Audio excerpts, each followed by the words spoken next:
Sex, drugs, rock and roll. It's been many a guitar player's dream, but for Brian Welch, it was something else entirely. He's the former lead guitarist for the multi-platinum, Grammy-winning rock band Korn. Never heard of him? Ask your kids. And then you can surprise them with what you learn in this People in the News profile of Brian Welch that Paula Zahn finished just before she went on vacation. Here on a roof, Bible in hand, Brian Welch is a new man. But it wasn't long ago that this hard-rocking, heavy-drinking, drug-addicted rock star was at the pinnacle of his career and drowning, he says, in despair. I was a junkie, a single dad, and a rock star. But inside I was dead. That is how the former guitarist from Korn describes his old life. Before he quit drugs, before he quit the band, before he did this.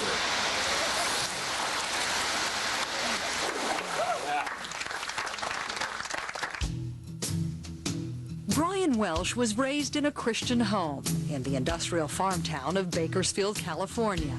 His quiet childhood, a far cry from his wild future. When I was a kid, I was really sad inside, and I was kind of shy. I was weak. I was afraid to fight. I was made fun of a lot, and I started getting into music. It just made me feel like I belong somewhere, you know?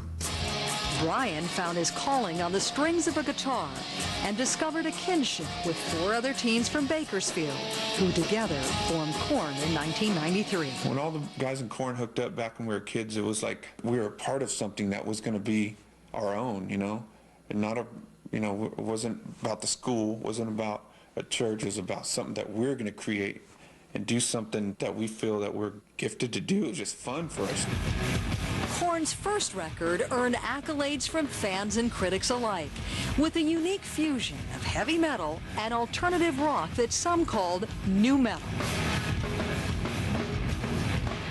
But their aggressive song lyrics told dark tales of drugs, sex, and violence.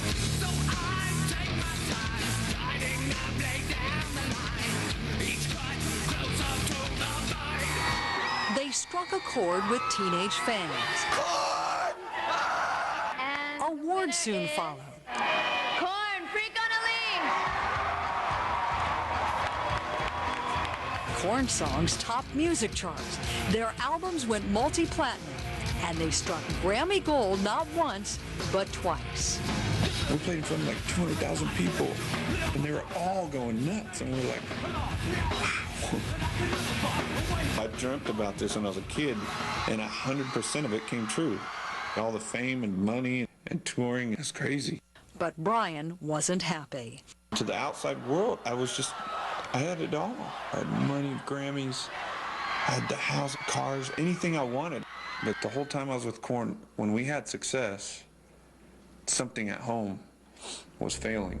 Life on the road took its toll. Brian's wife left, his marriage fell apart, and he became a single father to their little girl, Janaea. The pressure, he says, led to a deep depression and dependency on highly addictive crystal meth, or speed. I started doing speed full time. Every day. I was addicted to Xanax too, sleeping pills. It's like living in pure hell. I was so miserable. I was like, I just want to go to sleep and never wake up. Never. And I really wanted to die. I really did. Late last year, a concerned friend invited Brian to this church in Bakersfield. Brian's pastor, Ron Vieta. I saw tiredness, I saw confusion, and someone who just was really ready for a change in life. I was going after my demonic potential, you know, and that was getting famous, worshiping money, worshiping fame, worshiping all this other stuff that I thought life was all about. That realization prompted Brian to think about leaving the band. But when his 5-year-old daughter started singing sexual lyrics from a Korn song, he decided it was time to quit. I said, you guys, I'm sorry. I can't do this anymore. I'm leaving. I got to leave. I have to leave. I have no other choice. My bass player for Korn, he text messaged me. He said, you're going to get put on MTV. Everyone's going to laugh at you. They're going to say that you're crazy. Is that what you want? I was like, yeah, I'm ready to get laughed at because God's not laughing at me.